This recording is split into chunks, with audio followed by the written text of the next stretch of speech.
Let's take our Bibles and turn to the book of John, the book of John. John chapter 3 is where we're going to go this morning. John chapter 3.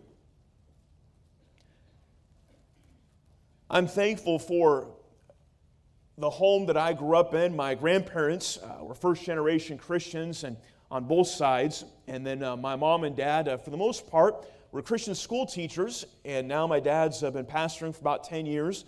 And so I'm thankful for the Christian home that I grew up in. I went to Christian school all my life. I'm very blessed. I'm so thankful that I have a godly heritage. And we get into this passage of John chapter 3, and you immediately think of the most famous verse in all the Bible, and that is where we're going to go this morning, is John chapter 3 and verse 16. Now, maybe I'm not going to call you out and ask you to quote it, but how many of you would say, I could quote to you right now John 3:16? I could quote to you right now John 3:16. All right, that's most of us. Now, I do not remember memorizing John 3:16. I've had it on many tests. I've heard many preaching, services on it, but I don't remember taking the time to memorize John 3:16.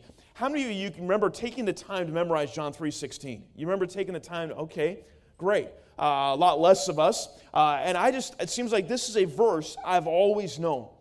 And so often I can come to this verse with such a complacency. Oh, I know this. Oh, I've heard this.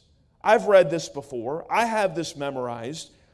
But even though we may have memorized this, we could quote this morning, I want to encourage you to look at this with fresh eyes and see it anew. See it as if it's the very first time that your eyes are falling upon this